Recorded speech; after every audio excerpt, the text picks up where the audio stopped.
Along with the abundance of caves in the natural state, the same can be said with the abundance of waterfalls. The only trick is you have to seek them out during the wettest times of the year. And on this week's show, we're going to take you to a couple that are quite popular with photographers. And then we're going to have a little four-wheeling fun at a place called the Wolf Pen Gap ATV Complex in the Ouachita National Forest near Mena, which has become quite the mecca for four-wheeler enthusiasts. And then we'll wrap it all up at a fairly new trail called the Lake Ouachita Vista Trail, which is a system of mountain biking hiking trails that meander along the shoreline of Lake Ouachita, offering some picture postcard perfect settings of the lake. So let's get started, shall we, on our trek to the falls.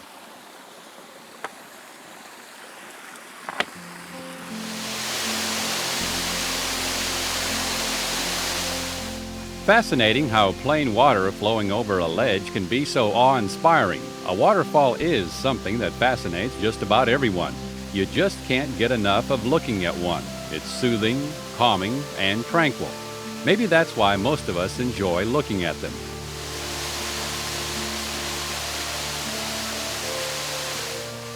Good feelings do come from looking at waterfalls. And while there's probably some medical explanation for it, all I know is that they just look so darn pretty. And that's a good enough reason to go and explore them. Joining us on our hike to the falls is our old friend Alf Carter of Ozark Wilderness Works Guide Service and his trusty and faithful companion, Stonewall. Since an abundance of falling water is needed to produce any decent waterfall, the obvious times of the year to go and observe waterfalls is from late fall through early spring. In other words, during the wettest months of the year. If you venture out in the heat of the summer, expect to see only a trickle, if that. The really neat thing about hiking to a waterfall during the spring is all the springtime wildflowers you can spot along the way. So, taking along a camera is a must, not only for the waterfall at the end of your hike, but to photograph wildflowers like these along the way. The waterfalls we're taking you to on this particular hike you're not going to find in any travel brochure or state park. These are remote and secluded areas deep within the Ozark National Forest. The first one is called Glory Hole, east of Fallsville off Highway 21. One look at it and you can see why it's called Glory Hole.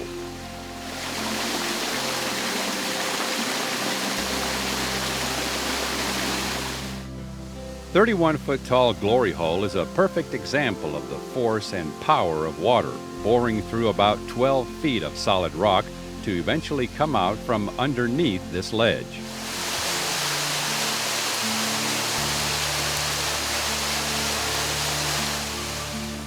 This particular one here, the Glory Hole, is one of the premier hiking destinations of all the Ozarks. And it was found in our modern area, you might say, back in '71, a guy named Dick Murray was scouting this area out for a trip for the Ozark Society.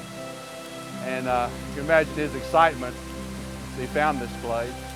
But this thing is really easy to get to, and you really have something to see and visit when you're here. If you catch it at the right time, like we did today, we lucked out. Enough water. Yeah, you can even get it higher when it's even more dramatic, but it's always got a little bit of a trickle. And I've got hikers that'll come here even in the driest days of August because it's so cool and damp back here, and it's always a pleasant spot to get to. I don't think there's, I don't know, I may be wrong, not too many waterfalls that come out of a chunk of rock like that. Well, no, there are not very many of them, but there are 4 or 5. Each little watershed has one. This is Dismal Creek, and it goes to the Big Piney. There's another smaller type Glory Hole like this on the upper Kings River. There's one on the lower Buffalo they call the Little Glory Hole. So it's not as uncommon as you'd think. I mean, water's always trying to find the easiest, quickest way down, and it'll just bore right through rock just like it did here, and it does at a lot of different places. Yeah, it's amazing how that formed. What are the 1 or 2 other ones that we're going to try and go see? Yeah, after this we'll go over to the Bowen Gulf area, which is in the upper Buffalo Wilderness area, and go see Magnolia Falls and a couple of other falls, Wood Brothers Falls, that are around it. It's another instance of waterfalls that are just real easy to get to and still really worth the walk. Glory Hole is located 6.2 miles east of Fallsville off Highway 21, directly across from an abandoned house with a steel gate. Follow the trail for about 1 mile to the falls.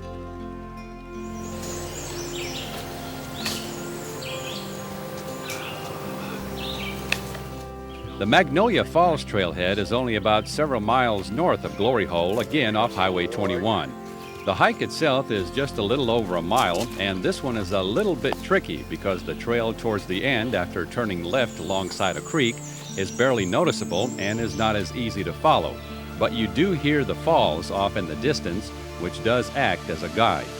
Your reward at the end is a magnificent 26-foot-tall double-decker falls with a pool of water deep enough to be called a swimming hole.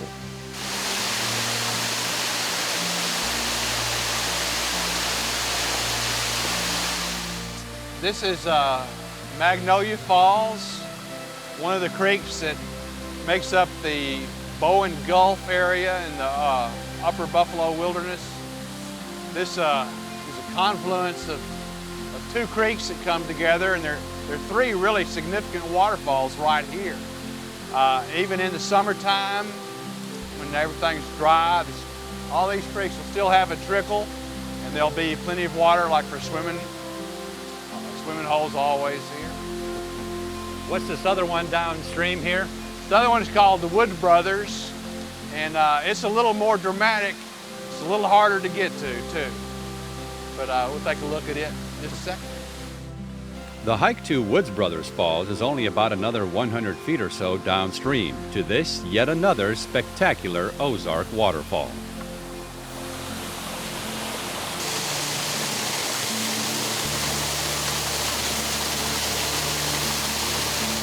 The Woods Brothers, or Woods Boys as they're known, years ago used to log this part of the Ozarks by hand.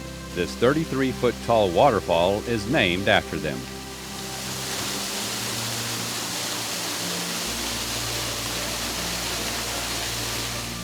If you happen to hike here at the right time of the year, you can catch the azaleas in full bloom, which will add to your waterfall photography.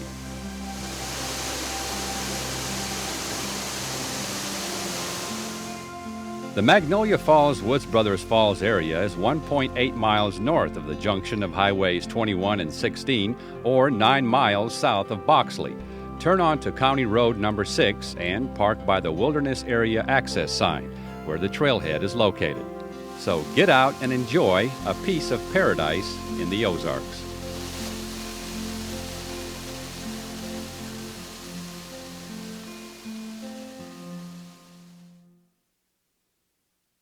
With a name resembling that of an old Western movie, Wolf Pen Gap has become quite the attraction here in the Ouachita National Forest near Mena.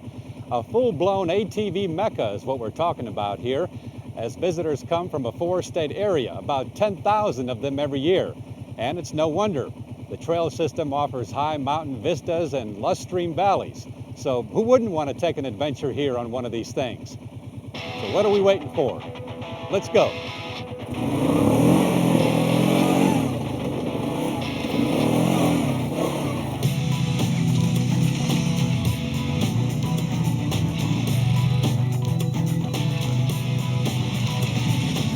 For the four-wheeler enthusiast, this is definitely hog heaven, and how it all came about in the early 1990s was a natural.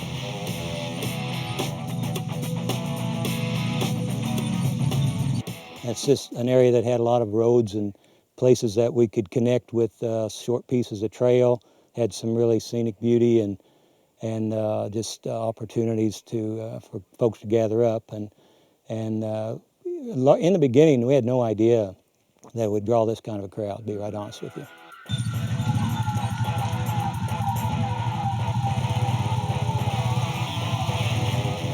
Wolf Pen Gap's location just south of Mena does make it easily accessible with visitors from Oklahoma, Texas, and Louisiana. Of course, with all the use this area receives, environmental impact is a priority. Water quality is probably our main concern out here, to maintain good water quality, because everybody looks to the Forest Service, of all people, to agencies, to have good water quality. So that's, you know, as far as do we keep people out of everything? Not necessarily, but a large percent do, and it's a constant watch, but people are doing pretty good.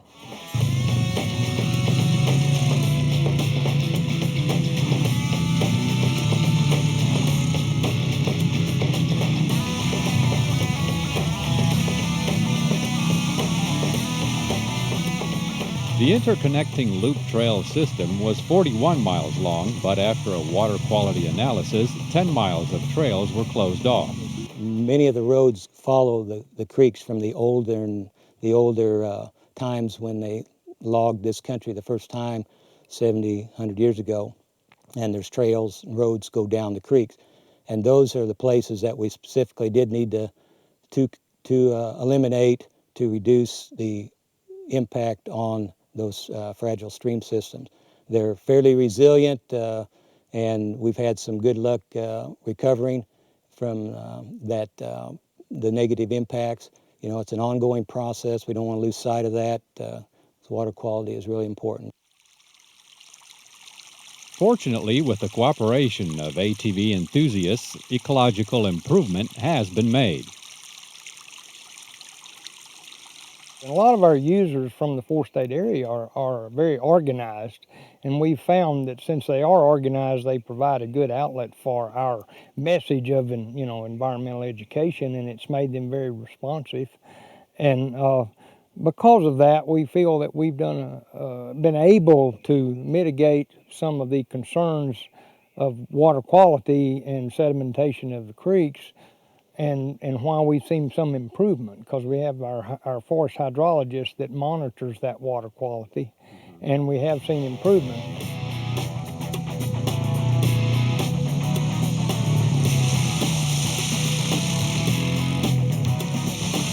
As far as the future use of ATVs in national forests, that will depend a lot on the ATV users themselves and a land management plan revision. Right now, we are one of the few that is basically open, meaning they could really go about anywhere that they choose as long as they're not causing resource damage.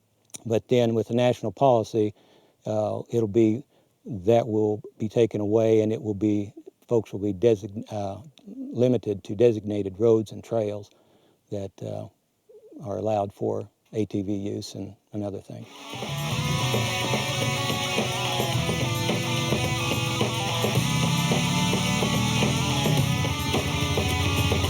The Wolf Pen Gap ATV complex is open year-round except during deer gun season between mid-November and early December.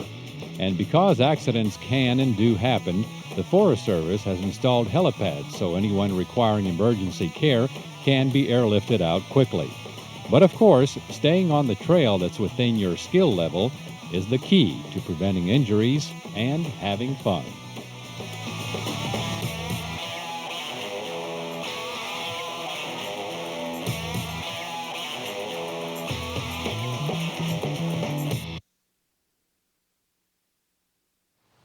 It's the largest lake in the state, 70,000 some acres, Lake Ouachita west of Hot Springs. And a great way to enjoy this part of the Ouachitas, and especially the lake, is to get on the Lake Ouachita Vista Trail, which meanders along the southern shore.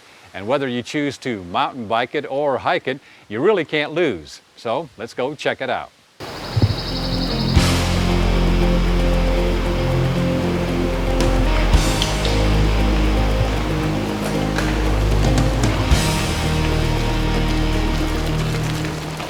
The Lake Ouachita Vista Trail is an ongoing project of the Lake Ouachita Citizens Focus Committee, a volunteer group working closely with the U.S. Army Corps of Engineers, the Ouachita National Forest, and the Arkansas Game and Fish Commission. When completed, this system of hiking and mountain biking trails will be some 40 to 50 miles long. We're looking at ways to enjoy the lake without having to be in it or on it. And there are very few trails around the lake, and we tried to develop something to connect what was existing on the lake. There are Corps of Engineer campgrounds all along the southern shore and northern shore. There are resorts, but nothing connecting other than the lake. And the more we looked at it, the more we thought a hiking, biking trail along the edge of the lake would really enhance the enjoyment of the lake and would be a good draw for folks who visit the lake and for the local people. We try to develop a trail that's good for both old and young and bikers and hikers, and so everybody can enjoy a piece of the action. If you're a bird watcher or if you just enjoy the fauna of the forest, it's one of those places where you can go. There's very little undergrowth, a lot of old growth trees that give you a really tall canopy that allows you to really enjoy yourself without the normal summertime pest. When a new trail is built, especially in a national forest, there's a lot of planning and design work that goes into it. Also, being aware of any archaeological impact. We did a lot of scouting. Our committee and the Corps of Engineers and the Forest Service, we'd come out in teams and we'd scout out and look at the different areas along this patch of the forest that borders the lake and look for things that we wanted to include, and vistas was what we were after. And so this was a really nice section here because you're looking at the west, and so your sunsets are all along these vistas here. There's about 5 really outstanding vistas on this 2-mile stretch. Archaeologically, this is, as everyone knows, this part of the country was an active Native American site. There's lots of history that says the Caddo Nation lived in this area and for hundreds of years. And so when you do an archaeological review, you're looking to make sure you're not going to an active site, and we didn't. And when you do an environmental assessment, you're looking to make sure you're not disturbing any unique animals or anything that might cause them to lose their tenuous hold on nature here. And then you're just basically looking to try to create something that people can enjoy easily. And this trail is a natural because all the road work is already done. All the resorts have nice paved roads into them. We didn't have to pay for roads. The trail itself is hand dug. With the first 5.2 miles behind them at the Shangri-La Resort on the west end of the lake, the group has been well pleased with the outcome, especially the mountain biking opportunities. Well, I've been mountain biking about 10 years. I do it competitively. I do it for my enjoyment. I do it for conditioning, stay in shape and everything.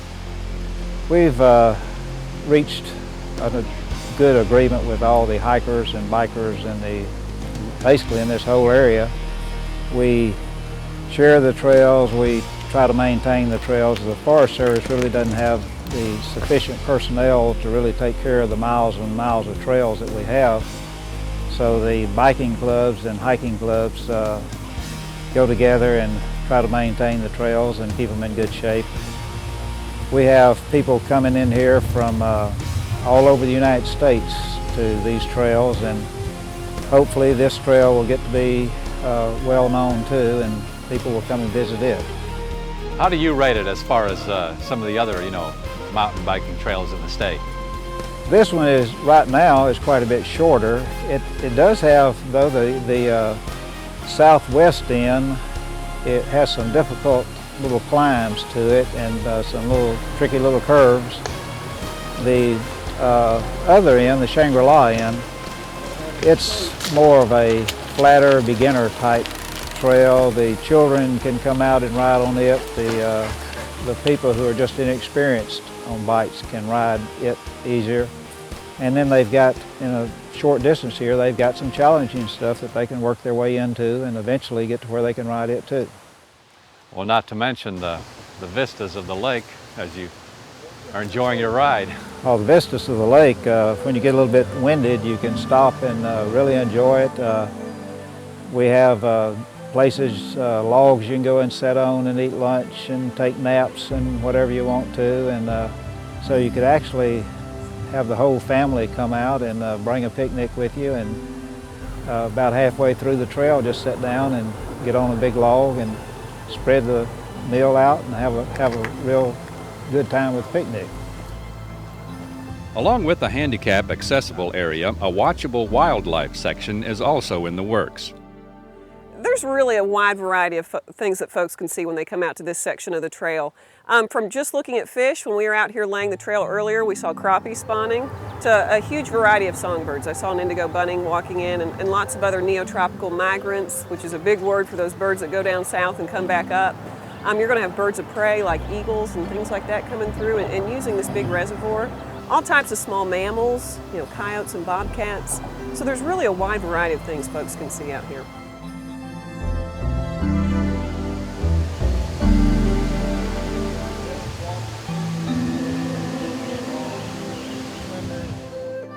I am a volunteer, and I'm a charter member of the Lake Ouachita Citizens Focus Committee. And I've spent many hours out here working with the trail and working with the committees and with the Focus Committee. Rick Stokes is the person who we need to give credit to for forming the committee 5 years ago. He is the project director for Lake Ouachita, and he used the National Recreation Act as his authority to form the committee. Now, we have no authority, but we meet once a month with the core staff, and we meet to discuss the issues that they have regarding the lake and operation of the lake. We've worked on aquatic vegetation, one of the issues you've heard of. We've also worked on marine sanitation, the number of houseboats on the lake, and the possibility of illegal dumping. That was a clear and present danger. And so we were able to get through the legislature, get a law passed where those houseboats are now being inspected. The trail was just another project that came up during the process of this committee. And again, being retired, I had the time to contribute to this, and being a retired educator, you always want to make a difference. And working with kids for 34 years, you never know when you're finished. But working on this trail, at least I can look at it and I can tell what I've done, and this will be here for generations.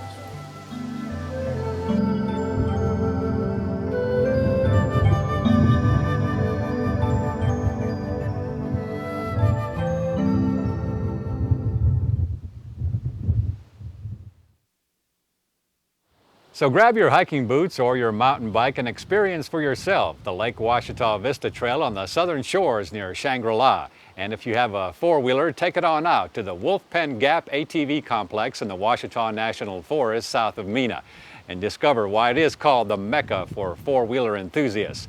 And don't forget during the wettest times of the year to take a hike to one of those secluded and spectacular waterfalls in the Buffalo National River region. Whether it's Glory Hole, Magnolia Falls, or Woods Brothers Falls, it is quite a sight to see. And don't forget to pack your camera. And for more info or to check out our other destinations, log on to the website aetn.org. And if you have a comment, suggestion, or story idea, our email address is exploringarkansas@aetn.org. And we'll see you again the next time for another exciting adventure on Exploring Arkansas.